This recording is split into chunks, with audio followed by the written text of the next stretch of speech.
Welcome to Hidden Diagnoses Impact, the podcast where we bring light to conditions often dismissed, misdiagnosed, and misunderstood. I'm your host, Amy Wang-Hiller, a violinist, advocate, and disabled creator. For each episode, we bring stories and insights from patients to caregivers and healthcare professionals navigating the hidden realities of complex conditions like EDS, CCI, and beyond. This podcast is part of a larger mission. We are building several initiative programs dedicated to bridging the equity in music and health. We aim to amplify the experiences of those often left unheard and unseen. If this resonates with you, consider supporting us at this early stage. Become one of these founding supporters.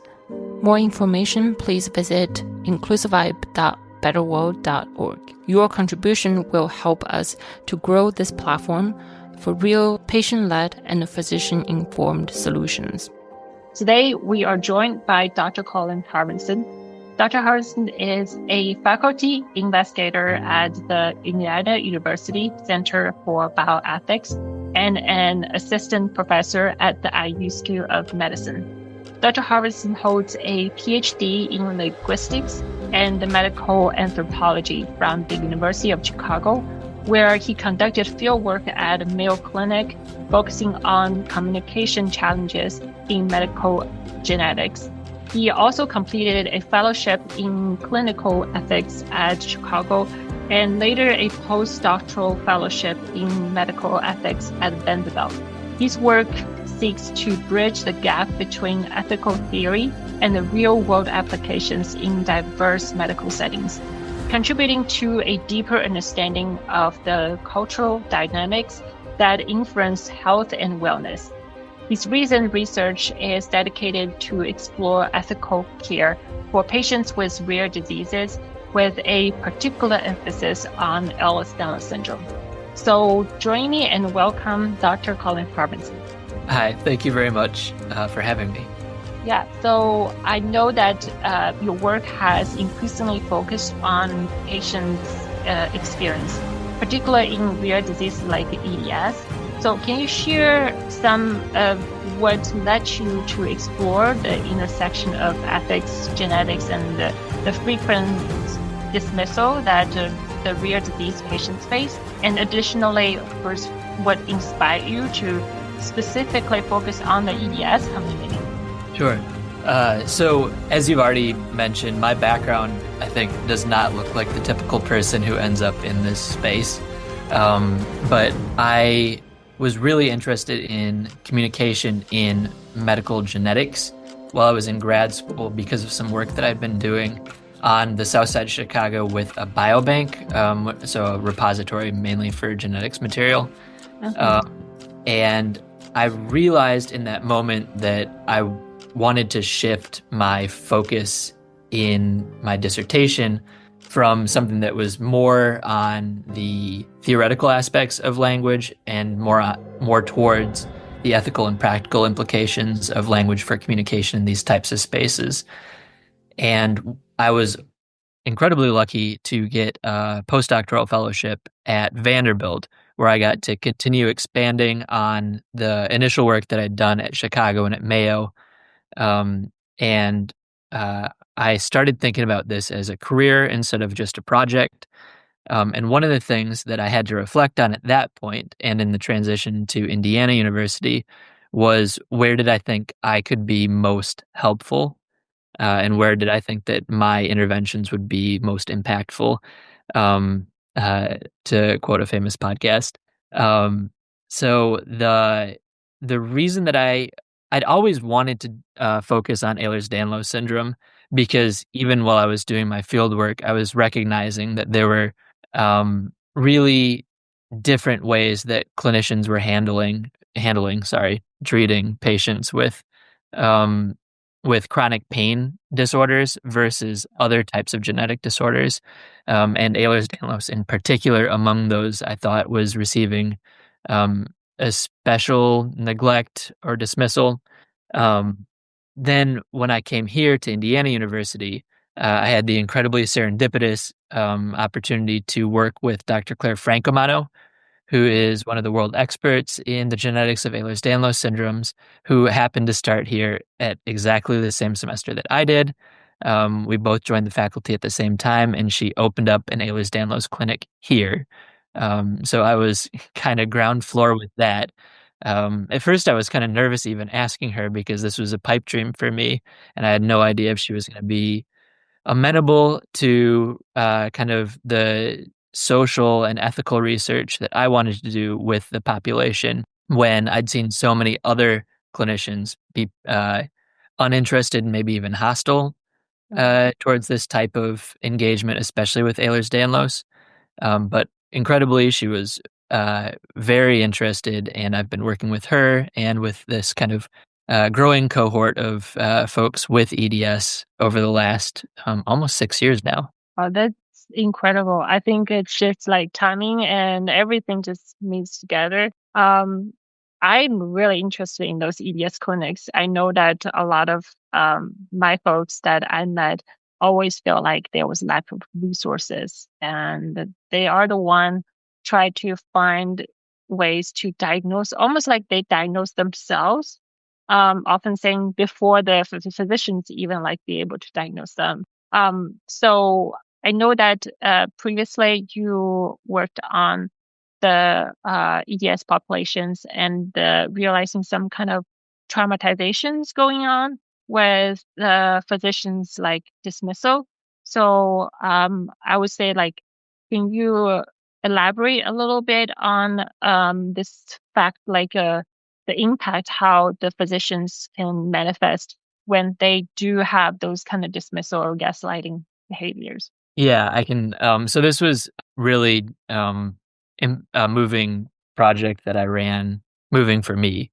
Um, I think 2 years ago, maybe 3 years ago now, with my cohort of folks with hypermobile Ehlers-Danlos syndrome. Right now, I'm looking to see whether there's comparable psychosocial experiences for patients with other types of EDS too. I think I'm very actively trying to expand beyond the hypermobile cohort because I think there are some both critical differences and some really important similarities in experience that I'm trying at the moment to define. But the data that I'm going to be talking about right now is all based on hypermobile patients. So we did these interviews. I did these interviews with folks about their experiences with clinicians. And the reason for that was I'd done an earlier study looking at the diagnostic course or the diagnostic odyssey that patients have to go through to get an HEDS diagnosis. And one of the things that was really striking in all of these stories that I heard was the incredibly negative responses that they were having to the relationships they were developing with their frequent visits to healthcare providers. And I wanted to explore that more closely. There was a lot of conversation about trauma already in the initial interviews, but when I dove specifically into that as a topic, every single one of the patients I spoke with had some experience, at least one experience that they found to have lingering trauma-like effects on their psyche and on their relationship to healthcare provision. Um, the traditional way about thinking about PTSD was my initial impulse to make that kind of a comparison. But one of the problems I thought, in consulting with other folks who are on the psych side of medicine, uh, that limits its applicability to at least all of the cases that I was hearing, is that so much of the focus with PTSD is on both singular incident that leads to the trauma, and also that the trauma specifically relates to some brush with death. And while certainly some of the patients I spoke with did have both of those, would have had both of those boxes ticked, um, all of them didn't fit that. And what I was seeing more was that there were these very strong parallels to PTSD symptoms, but they were arising under different conditions. Specifically, patients had a cumulative impact of all these negative encounters with clinicians. And this is really important because a lot of them we're not having these massively bombastic, obviously terrible encounters that a lot of times you hear about. Um, but we're having just this accretion of all these small negative encounters, dismissals, micro-invalidations, Um, toxic positivity that would build into this. Um, and certainly it was not requisite that the patients had a brush with death to have this very similar set of symptoms. So we call that clinician-associated traumatization.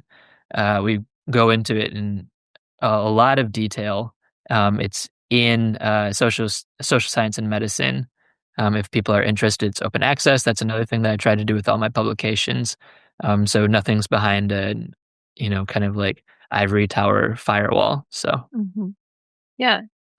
So I kind of spoke with my therapist, like, like a lot, and often comes up with the PTSD with like a small increments of these events. It's usually like they call it CPTSD. But what's exactly the difference of like clinician associated traumatization and those kind of like normal CPTSD with the symptoms, or some kind of like, what kind of the differences? yeah, I think there's more research that needs to be done. I'm not a psychologist, so I can't make those kinds of claims about what kind of diagnoses people should have.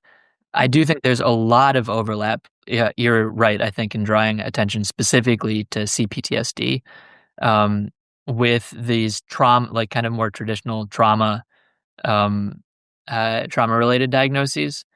I will say I know a lot of people even have a PTSD diagnosis. I'm trying to pull my stats right now. Yeah, so in a survey that I just completed with both hypermobile and molecularly defined types of EDS, 35% of patients with hypermobile responded that they had a PTSD diagnosis, and 24% with the other types responded that they had a PTSD diagnosis. So it's a very high incidence in both cohorts. And yeah, I mean, I don't think there's any reason to think that folks might not have both of these experiences, like a more traditional PTSD like experience and something that arises directly from the clinical encounter, like I was Um, describing. yeah. And did the interview actually rise um, around the question that, like you said, the 35% is a really high percentage compared, to just normal populations. And did anyone talk about like, the PTSD actually just directly associated with like some of the clinician like negative experiences? Yeah, I think so.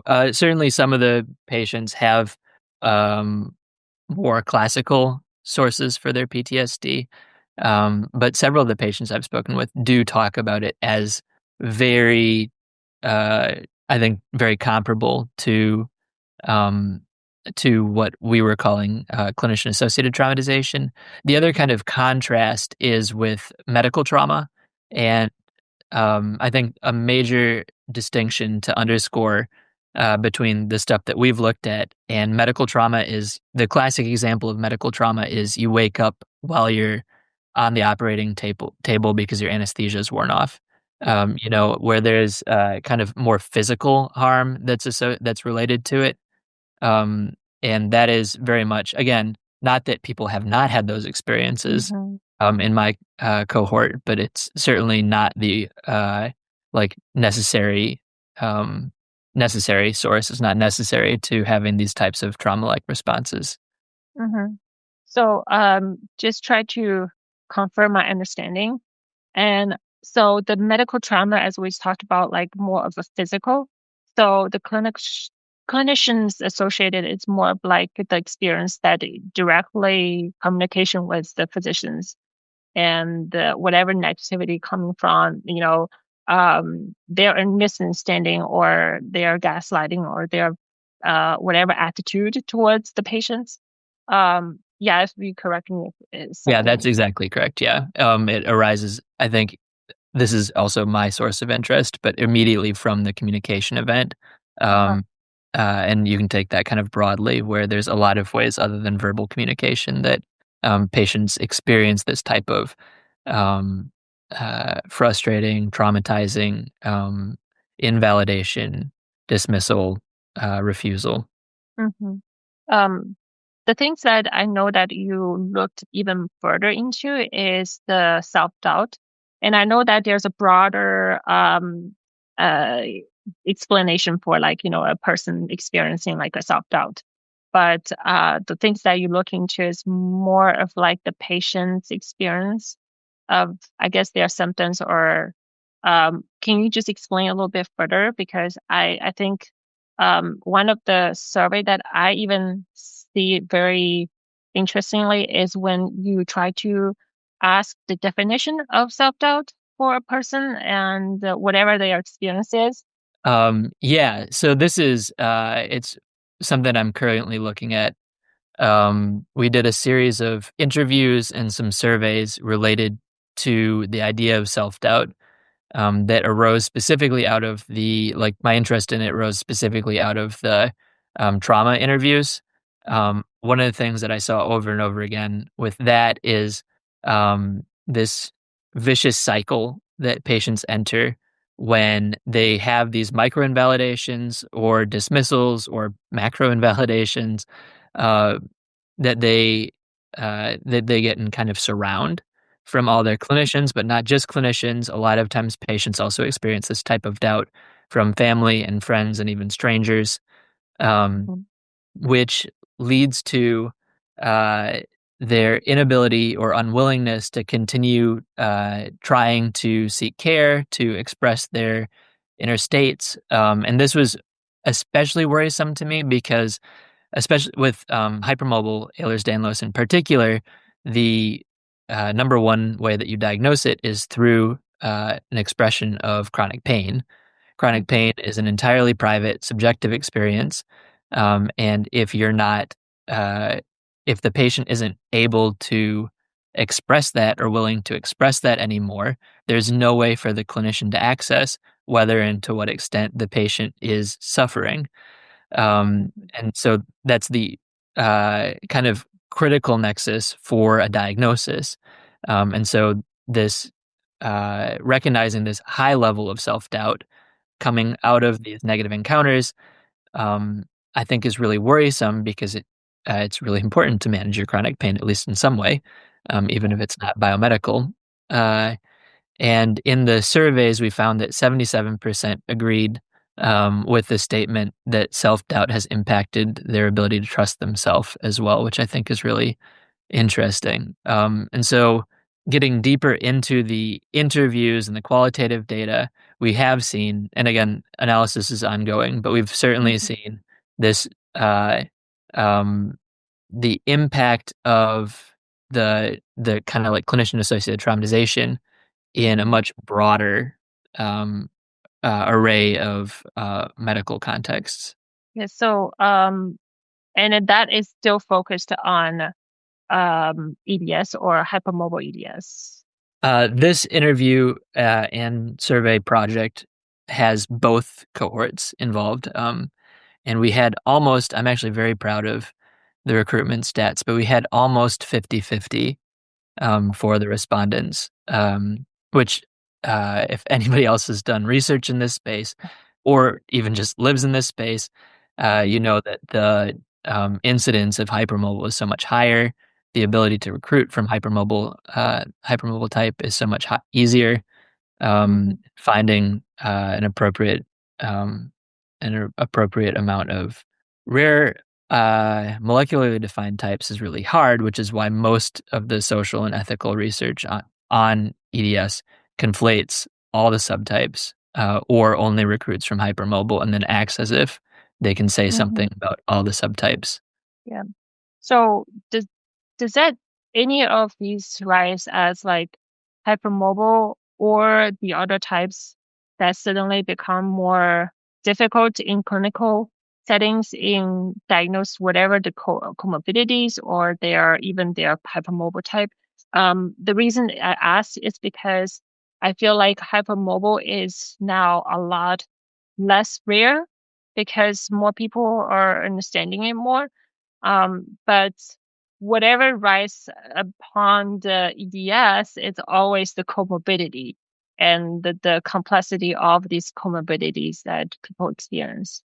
So drawing on some of the data that we've got from our large survey that we've run with both cohorts, um, the average number of misdiagnoses looks to be around 5 before someone gets an Ehlers-Danlos diagnosis. The difference, I think, probably will end up being statistically significant. I haven't crunched the numbers yet, but it looks almost like 6 misdiagnoses on average for hypermobile versus 4 for the molecular subtypes. And I'm assuming that's very much based on having a genetic test available that Yeah. will definitively leave it. But an interesting correlate to that is, again, based just on the survey, it does seem like the experience patients have in clinic is subjectively seen to improve at a higher rate for hypermobile types than it is for the molecular types. And again, this is something that needs more further analysis, but my hypothesis at the moment is that um, finding out a lot of times people with the molecular types have not had the kind of chronic issues that hypermobile types have. And so finding out that you have a diagnosis that is kind of lifelong and maybe more consuming than was initially anticipated might be more startling for the molecular type patients. Yeah. So, but it's not so much of the self-doubt or dismissal cycle, or is some of these like also contributed, the misdiagnosis contributed to that Mm. continuous cycle of dismissal and self-doubt? Yeah, I mean, absolutely. That is definitely the case. It doesn't. Again, I'll have to get back to you on the differences between the cohorts. At the moment, it doesn't seem like there's much of a difference there. But yes, I do absolutely think that the self doubt contributes to a delayed diagnosis. There's a huge percentage of at least hypermobile patients who leave healthcare um, altogether, at least for a time, because of, both the self-doubt stuff. I think that's a very real part of it, but especially because of the trauma from the negative clinical interactions. Excuse me. And I would anticipate that there's similar impact on patients with the molecularly defined types as well. So do you feel like there is any kind of decrease of self-doubt if someone's getting diagnosis, or does self-doubt still continue if they're already being somewhat diagnosed for part of their conditions or symptoms? Yeah, statistically, definitely self-doubt seems to go down after diagnosis for both cohorts. But that doesn't mean that people ever feel like they're in the clear. I don't know. Again, this is something that we'll have to look into more concretely. I can certainly speak to the hypermobile data that we have, which is that a lot of patients have expressed a fear that they're actually not out of the deep waters yet. They have they've received the hypermobile diagnosis, but without a genetic test, they feel like it's still tentative. I think there's a lot of anxiety about the potential for reclassification to change whether or not the patient gets to maintain that label in the face of not just the healthcare system, but also Yeah. in accessing all kinds of other resources, including just socializing online. hmm So yeah, there's seen a lot of judgments that we face because I've also presented myself online and noticing that often random strangers will also judge you as that if you're not so clear about what every symptoms you can explain. So that is awesome to really be able to interview a lot of people and understanding this. But what do you think those data or analysis that coming out that you might be able to use it for, or, improve upon for whatever experience that patient has? So from the patient's side, in terms of improving some of the or addressing some of the trauma and some of the self doubt. On the trauma side, it definitely seems like mental health support is huge. It is like, I think this is one of the most important aspects of the intervention that I was hoping to get across with the trauma paper is that this is like psychologically, this is real. There's no reason to think that this is something that's unique to any one of these individual patients. It's such a common experience, and the impact is really lasting. And so, this is again just anecdote. I know that I wrote this in the paper, and I've said it in several other places, but I do think uh, therapy for trauma could be really helpful in and naming this and recognizing that these types of experiences actually are traumatic, um, not just aggravating or not just one-off or not just that one person, this is a systemic issue. This isn't just one patient who has this happen to them. And related to that, so on the one hand, like professional mental health support could be really useful. But then the other thing is recognizing that you're not alone, that there are tons of people with these experiences. And I'm a little on the fence about what the best way of seeking out that social support is. I did a study on the use of social media for kind of some of these reasons, and that came out last spring, I think. So if people are interested, that's also open access, but it is kind of a mixed bag. A lot of people use social media to get more information. Obviously, go into that with skepticism, but it does seem like it's a good resource, especially for things like who's an informed clinician in the area, who's well educated, who's accepting patients, those types of things. But then it's a mixed bag in terms of socializing, where if you can limit yourself to using social media kind of for short periods or for very specific questions, it can be really helpful. But a lot of patients, especially early on after their diagnosis, go into these uh, Facebook groups and similar spaces and encounter a lot of startling images, startling stories, and also what you were saying too, Amy, a lot of gatekeeping, and that can be really unhealthy for patients who are just trying to find some kind of social support. Yeah. I can totally relate to, and I feel sometimes my story also can scare some people on Facebook because of severity. And so this is from the patient side of like social support and all the things that they can do for themselves, like finding a good therapist to talk to. But um, I know that on this podcast, we sometimes also invite other clinicians, and so would might be able to have clinician recognize and what sometimes they might not, they might do or they say that might causing some kind of harm or hurtful feelings, that self-doubt in the, or sprouting in that patient. Yeah. So the first thing I would love to get across is that every time someone says pain, it's in your head. Well, of course, pain is always in your head. Pain is in your head.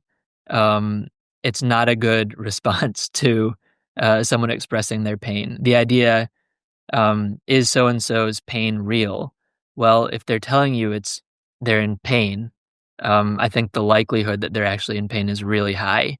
And some of this level of skepticism that clinicians bring to these encounters, which I think in large part is fueled by the opioid crisis in the U.S., has really swung the pendulum in a direction that's very unhelpful to probably the larger number of patients, um, at least patients with connective tissue disorders. And so many of the patients I've spoken to say that they actively uh, don't seek out medical or don't seek out pharmaceuticals to manage their pain, even if they think that it would help, because they're so anxious about being labeled drug seeking, which a huge percentage of patients are.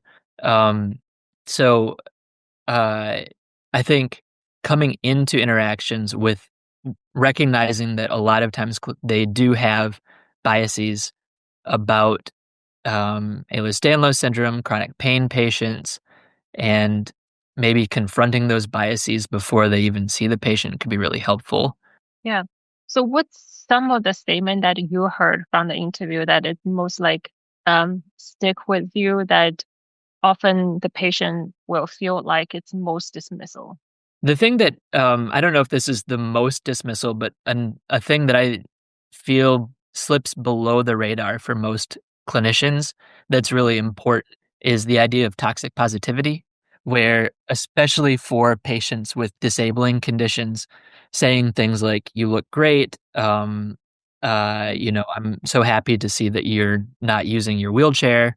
All these kinds of assumptions about what a patient's day to day looks like based on how they're presenting in clinic, especially given that I know a lot of patients, maybe the majority of patients, try really hard to look their best, present themselves in the best way, downplay their symptoms because they're worried about being labeled, like I was just saying, drug seeking, or exaggerating. Um, and treating all of those things as if they're uh, um, as if they're a reason to downplay all the other things that the patient then goes on to tell the clinician. Yeah. So have you heard many patients talked about like any kind of misdiagnosis or diagnosis of some sort of a functional? Yes. And I was hoping you were going to ask that because this is one of the most worrisome data points to come out of the self-doubt interviews. Uh, we had, it's exactly 2/3 patients said that they'd had an Ehlers-Danlos symptom misclassified as a mental health symptom. Um, the majority of these are dismissals of these symptoms as anxiety and depression. Um, but 20% of patients said that they had some kind of somatic functional diagnosis, which is very, very high and worrisome. And again, these are not saying that they had those diagnoses, but that they had an EDS symptom misclassified as one of those diagnoses, which is very different. So these are things that patients do not feel are accurate representations of their experiences. And Yes. I mean, one of the things that's so worrisome about that is you it's not something you can scrub easily from your record. And Hmm. in sociology, people talk about um, these types of characterizations as things that haunt and overwhelm all the other types of lenses through which you can view a patient's experience. So having a diagnosis, even something as common as anxiety and depression, um, can really color the way that a clinician approaches these types of subjective complaints like pain, which, and again, by subjective, I just mean that this is a private experience and the way that you access it is through a patient's description. It's not something that you can easily measure or recognize, no matter how much clinicians believe that they can, through visual assessment, determine whether or not a patient actually is in pain. Yeah. So I know that there are a few people that I talked with that have also discussed about the usually when before you see a clinician, like there will be some kind of assessment or like things that about anxiety and depression scoring. And what do you see about these things? Are they helpful, or do you think that from what you see of the functional issues and that might be something actually with maybe two swords? Yeah, it is double-edged for sure. The the impulse behind offering these assessments, I can't speak to. I don't know if this is well intentioned or not. The outcomes are both, I think, bad in exactly the way that I suggested, that having these labels right up front can really prejudice a clinician regarding how seriously, honestly, they're gonna take the patient's history, the self-report. Um, but on the other hand, incidences of anxiety and depression are really high in the EDS community, and that's almost certainly because living with chronic pain is a very depressing and physiologically anxious experience. There's a lot of very good hard science about uh, the feedback loop between anxiety and depression and chronic pain. We know that they both cause and are instigated by each other, and so getting getting healthcare, getting mental health care to help manage things like pain and anxiety and depression and pain are really important, and can be really helpful for a lot of patients. But the other thing that I'll say about that is um, referring someone to psych, which is a very common experience for a lot of patients with EDS, sometimes feels particularly flippant because such a large percentage of patients with EDS already have mental health care to manage exactly these same symptoms, anxiety, depression, and pain. So, uh, yeah. Yeah. So I know that a lot of time, not even just doing those assessments, but going into, for example, an emergency room that can that to my experience it was pretty much like every single time I have some sort of negative experiences with the physicians or like their um judgment at front because of your gender, your different class and then everything like that. So did you hear anything about the emergency room type of situation? Definitely. I don't have quantitative data for this, but I do know we asked we asked folks about who they felt was the least supportive or the most skeptical of all the different clinicians they'd encountered, and the emergency department was right at the top.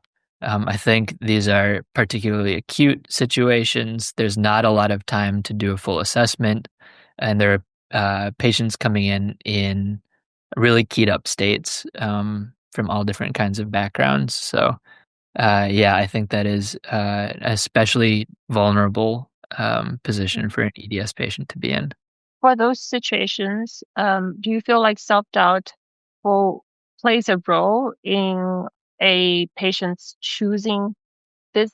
I don't know if this comes to your mind or not, but did it actually stop someone to choose to go to the emergency room? Yeah, anecdotally, it seems kind of I've heard both, and I don't have the like statistically, I don't have numbers high enough to say which one is more common, but I've definitely heard both patients say that they've avoided the emergency department altogether because of such, like you were saying, generally bad experiences there. But I've also heard patients say that they have bad experiences in all the other places, and so they kind of hold off on going to the Mm. hospital until it is an emergency, and then they end up in the ED also. Yeah.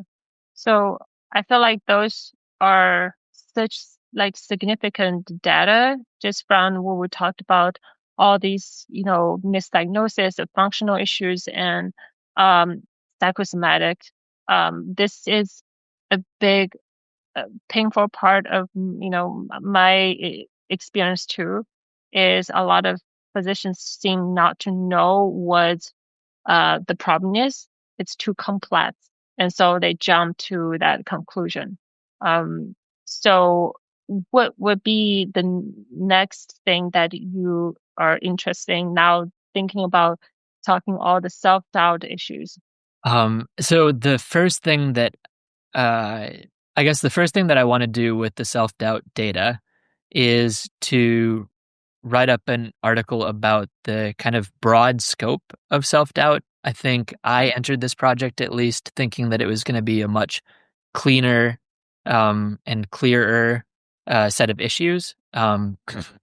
But we found self-doubt arising from all kinds of different encounters, all different types of reasons, and the kind of tendrils of self-doubt into so many different aspects of the patient's life is really, um, uh, really sad.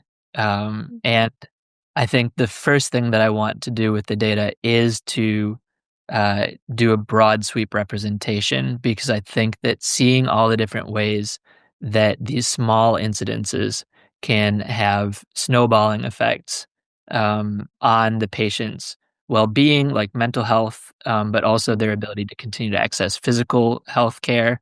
I think that would be really critical. And then the other thing that I want to do, uh, um, probably second then with the self-doubt data, is look into the mental health aspects of it. I think I've already talked about this already, but this is a really critical issue um, that that's certainly not intractable, but needs real work at a systemic level. So Yeah. those are the next two things that I want to do. That's yeah, I would really look forward to read some of these, especially how that can snowball into all aspects of life. That is not surprising, but also something that I feel like it's quite a shock to people who are not really living with chronic illnesses or any kind of, hypermobile EDS. And didn't really experience those self-doubt through these communications. So what would you suggest if, now knowing these patients that often getting those experiences and the physicians, I guess you can really go into a physician's office um, to really request them to behave a certain way, and then they have their own mind and then their thought process. So what might be a bit effective communications? So, in terms of effective communication, this is actually another study that I'm running right now, is looking at what types of talk, what features of talk are associated with more positive and more negative experiences. Mhm. Um, so, I'll have more and different data hopefully in the next year on that. But what I will definitely say uh, first is that um, I think so. Yeah, so I think having a clear goal for the encounter. I For a lot of patients, it takes so much emotional effort to get to clinic that when you finally do, you want to talk about all the different things that are going wrong with this multisystemic and complex syndrome. But if you have one goal and you can really focus on one goal for this one clinician, I think those encounters seem like they go better. Mhm. Um, the Yeah, the other thing is, I don't know if I even want to suggest this because it's so it doesn't speak well to the healthcare system. But another thing that anecdotally seems to go well for patients is, uh, I don't know, maybe a nicer way of putting this is letting the doctor take the lead. Um, but a lot of patients express this as making the doctor think it was their choice. So if you're going in and you have an intuition that, this is the diagnosis or this is the treatment option that's going to be best for you, um, presenting, kind of leading the clinician into that direction instead of saying, "This is what I know," or, "Someone online told me," or a lot of clinicians, I think, bristle at having diagnoses come from specialties that they don't think should be offering the diagnosis. Mm. Um, so I don't know. It's maybe not a great answer, but this is just something that I've heard a lot from patients. Well, yeah, I think actually that's that's a safer answer to the fact that a lot of clinicians doesn't really like to take that lead. But I know there were uh, plenty of physicians that I encountered with that would love to learn about things, and they like to see actual like data or literatures that you find that is correlate with whatever your symptom is. Yeah, I hope this might be something. And I really love the one that you said it was like one goal for one clinician. I know sometimes we will go off the tangent and just go on and tell our life story, and it doesn't really help the physicians to really know and pinpoint.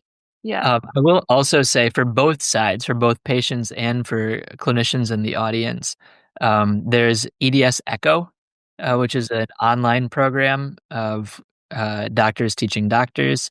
It is through the Ehlers-Danlos Society. I think that's an incredible way for clinicians who are interested in uh, learning about the research, learning about the patient population and presentation, all that stuff. There's all kinds of different materials there, lectures that you can watch there.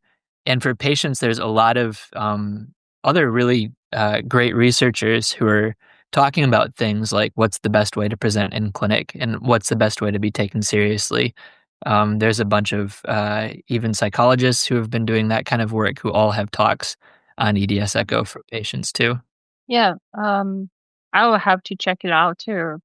And I think that ongoing education for doctors are kind of really important, because if we kind of stop learning, and that's where I met physicians who were like, "You're too young to have too many problems."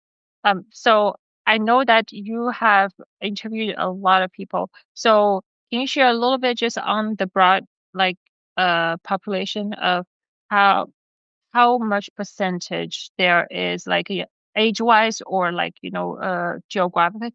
Yeah, so in terms of the demographics, this is a real problem, especially for the hypermobile type, because there's no reason that we should see the kinds of skews that we do see in the actual data, meaning patients who have managed to actually succeed and get a diagnosis.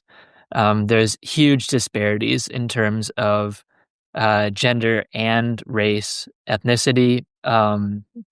Which is really strange. I know there are some physiological mechanisms that might make it less likely that male-bodied individuals experience the same kinds of um, symptoms that would lead them to pursue a diagnosis. Mhm, But it seems almost impossible to me, as someone with a background in anthropology, kind of on the social side of things, not to see this as also a social issue. mhm, Uh, the race thing is also really startling. So for anyone who doesn't know, the percentage of female individuals with female-embodied individuals with hypermobile diagnosis is uh, magnitudes higher than male-bodied individuals. It's the same thing with white or Caucasian patients.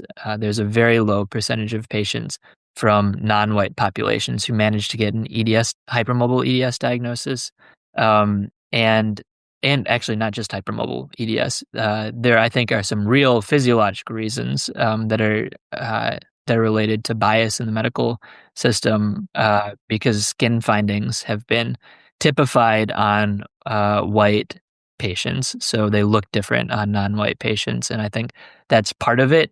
But again, it's really hard to look at these incredible skews and not think that there are deeper problems too, probably related, at least in part, to the increased likelihood that non-white individuals have in getting their pain dismissed by clinicians.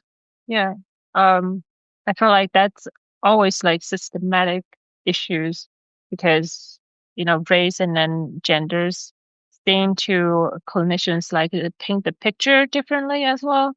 I never thought about the skin finding would be like that important at the program, but I can see how that can affect different people, especially with different colors, and the textures would might be something different. And then hopefully the geneticist was able to look further into it, and to kind of like close the gap a little bit.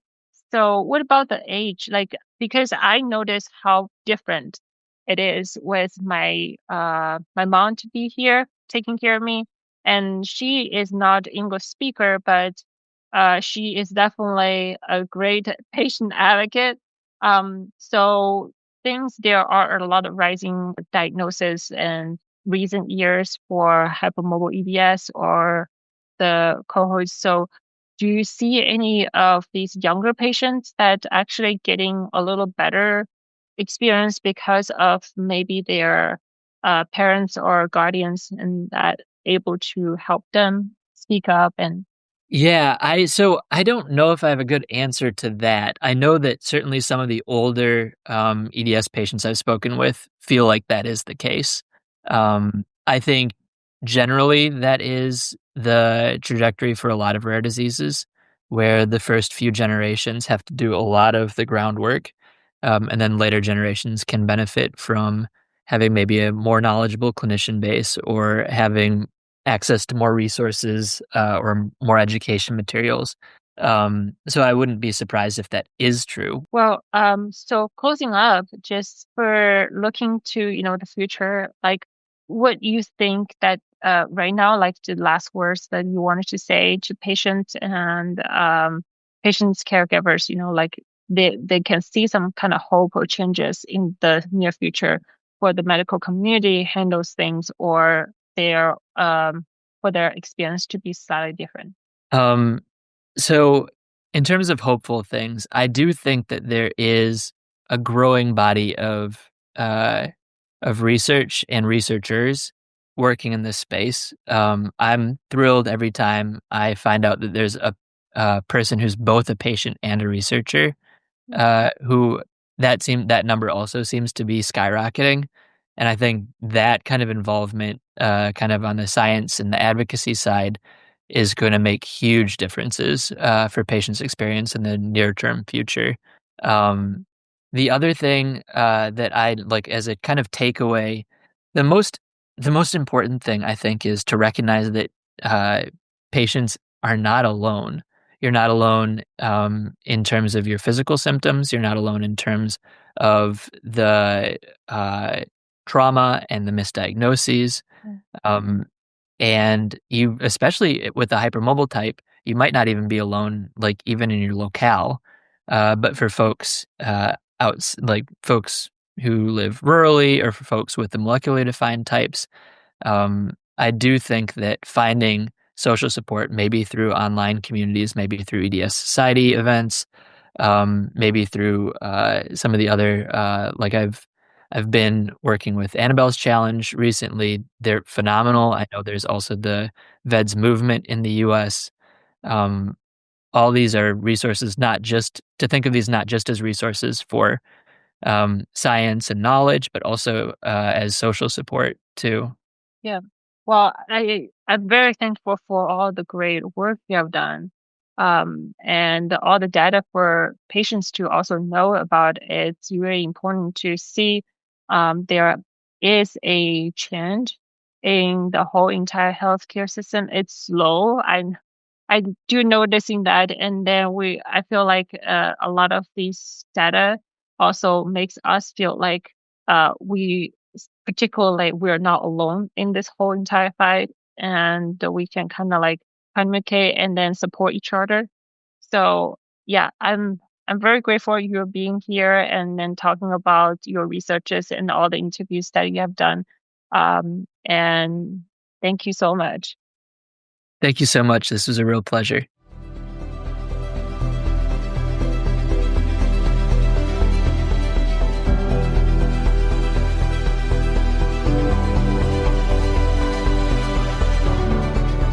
Thank you for joining us on this powerful episode of Hidden Diagnoses Impact. I am incredibly grateful to Dr. Colin Halverson for sharing his insights into clinician-associated trauma, diagnostic delay, and the systemic biases so many patients face, especially those navigating rare, invisible, or misunderstood conditions. If this conversation resonated with you, please consider supporting our growing mission. We're in the early stages of building a nonprofit to uplift patient voices, educate healthcare professionals, and creating inclusive spaces for disabled artists and advocates. Your donation at inclusivibe.betterworld.org will help us continue this work. From producing conversations like this one to building programs that drives real change. Don't forget to subscribe, leave a review, and share this episode with someone who needs to hear it. And as always, your story matters, your health matters, and you are not alone in this journey. Until next time, stay informed, stay empowered, and stay connected.